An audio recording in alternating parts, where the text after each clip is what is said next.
Olá, sétimo ano, tudo bom? Nós estamos aqui agora para realizarmos a correção das atividades da segunda semana do PET Volume 4, disciplina Comunicação e Linguagens. Nós estamos estudando aqui as funções da linguagem e nessa semana nós vamos recordar o que é a função metalinguística. Nós já vimos um pouco dessa função aí nos nossos primeiros estudos e nós iremos recordar agora para que serve a metalinguística. Bom, imagine que você precise recorrer ao dicionário no intuito de saber o significado de uma determinada palavra. Dessa forma, a língua, representada pelo dicionário, usa também da linguagem para repassar as informações ao interlocutor, por meio das palavras. Olha só essa tirinha aqui do Hamlet, para que a gente consiga identificar a função da metalinguagem nela. O primeiro quadrinho diz assim: Hamlet, o que é amor? Aí ele diz: amor é um substantivo, simples, masculino, abstrato. Aí ela diz: você é tão romântico.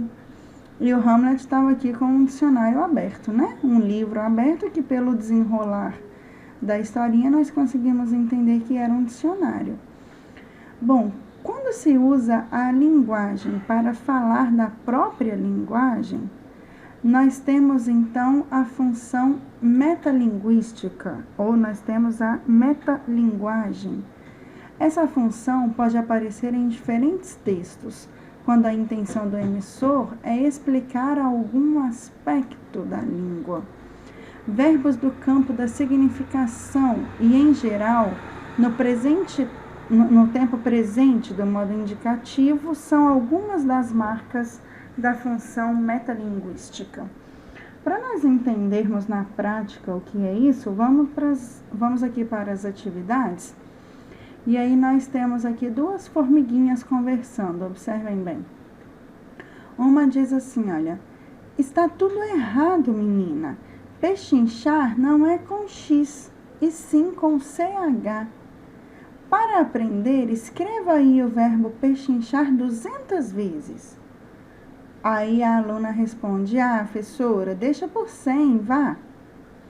Então, essa aqui é uma tirinha que usa a metalinguagem do início ao fim dela. Por quê? A gente começa com o conceito de entender a escrita, a ortografia da palavra pechinchar. Aí nas questões pergunta-se o seguinte: em qual dos quadrinhos podemos identificar a função metalinguística? O que foi verificado por você para que se chegasse a essa conclusão de escolha desse quadrinho? Bom, onde é que nós estamos usando a língua para explicar a própria língua? Não é aqui no primeiro quadrinho? Olha, quando a professora corrige a menina e fala assim: está tudo errado, se escreve com X, não é com CH. Não se escreve com X, e sim com CH. Então, é o primeiro quadrinho onde a professora dá a explicação da grafia correta da palavra pechinchar. Indo agora para a função fática da linguagem, nós precisamos entender que a função fática é aquela que você tem por objetivo estabelecer contato, que você quer conversar com alguém, seja esse alguém um colega, um pai, um familiar, né? Seu pai ou sua mãe. E aí nós vemos aqui nessa ilustração uma menininha que está ao telefone. E aí ela diz assim, alô, querido amigo, você gostaria de ir comigo ao cinema? Aí o amigo responde: nossa, que legal, adorei o convite. E o assunto continua. Nós sabemos disso por esse elemento aqui, as reticências. Nesse diálogo foi estabelecido um contato, correto? Era uma ligação telefônica em que quem efetuou a ligação diz assim: você gostaria de ir ao cinema? E o outro: adorei o convite. Daí dá pra gente imaginar então que eles vão começar a conversar e combinar qual filme assistir, em qual cinema irão, enfim, estabeleceu-se o contato. Então, aqui foi feito uso da função fática da língua. Observe aqui a explicação. Obviamente que a conversa irá continuar, não é verdade? Então, quando há uma comunicação na qual se deseja estabelecer um contato mais prolongado com o receptor, como é o caso de um telefonema, estamos diante da função fática da língua. Portanto, esta função aí envolve o contato entre o emissor e o receptor para iniciar a comunicação, prolongar o contato, interromper o ato de comunicação ou testar a eficiência do canal. Outro exemplo de função fática são os bate-papos na internet, as histórias em quadrinhos, algumas charges e tirinhas, como podemos observar a seguir.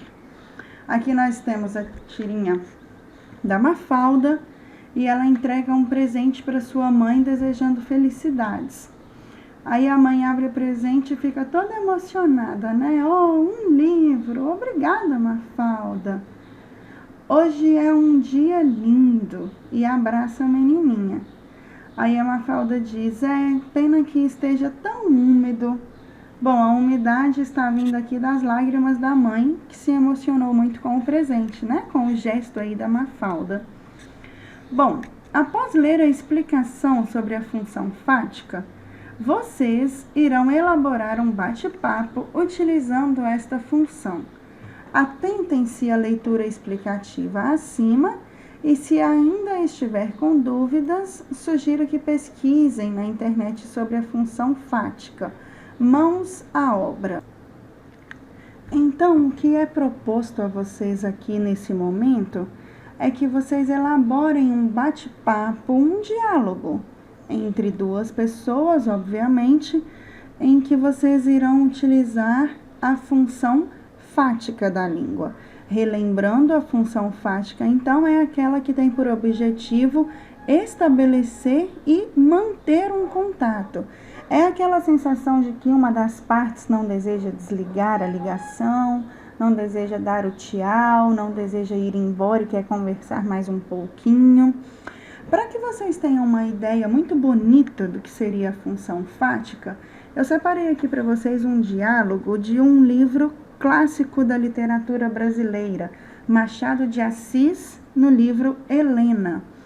Bom, esse livro conta a história aí da personagem principal, que o nome já é dito aí na capa do livro, Helena, e ela passa a viver na casa com a sua tia e o seu irmão, ambos paternos, né? Eles são parentes por parte do pai de Helena. E Helena tem um irmão chamado Estácio. Então, veja só que interessante. Estácio está de saída e o capítulo 15 do livro traz logo no início para a gente um diálogo que é um belo exemplo da função fática da língua. Vou ler junto com vocês, acompanhem aqui na tela, o seguinte. Estácio levantou-se ao amanhecer. Uma vez pronto, quis surpreender a tia e a irmã com uma lembrança sua, e escreveu numa folha de papel estas simples palavras. Até a volta, 6 horas da manhã. Dobrou-a e foi pô-la sob a mesa de costura de Dona Úrsula. Dali passou à sala de jantar, depois à varanda. Aqui chegando, deu com os olhos em Helena, que o esperava ao pé da escada. Silêncio, disse graciosamente a moça. Não faça espantos, que pode acordar titia. Vim saber se você precisa de alguma coisa. De nada, respondeu Estácio comovido. Mas que imprudência foi essa de se levantar tão cedo? Cedo? O sol não tarda a cumprimentar-nos. Adeus. Muitas recomendações a Eugênia. Não lhe falta nada, não é assim? Nada. Estácio recebeu a mão que Helena lhe estendera e ficou a olhar para ela. Olhe que é tarde. Dizendo isso, Helena apertou-lhe a mão e procurou retirar a sua. Estácio reteve-a. Se soubesses como me custa ir. São apenas alguns dias. Valem por meses, Helena. Adeus. Não te esqueças de mim. Escreve-me, e eu escreverei logo que chegar. Não faças imprudências. Não saias a passeio enquanto eu estiver ausente. Adeus. Adeus. Estácio quis dar-lhe o abraço da despedida, mas a moça, menos ainda com a palavra que com o gesto, fez-lo recuar. Então, olha que interessante. Aqui é um diálogo entre dois irmãos, Estácio e Helena, e os dois tentam encerrar o diálogo, continuam mais um pouquinho. Essa é a função fática, o objetivo de estabelecer e manter contato com um interlocutor. Sendo assim, tendo esse belo exemplo do nosso querido Machado de Assis, façam o diálogo de vocês. Elaborem aí um bate-papo utilizando a função fática. Quando vocês finalizarem esta atividade, por favor, não se esqueçam de enviá-la pelo link que já foi disponibilizado no grupo da nossa sala para vocês. Aos que acompanham o vídeo aqui no YouTube, o link do PET estará na descrição do vídeo. Se restar alguma dúvida, eu estou à disposição de todos vocês, tá bom? Um grande abraço, fiquem com Deus e até o próximo vídeo. Tchau, tchau!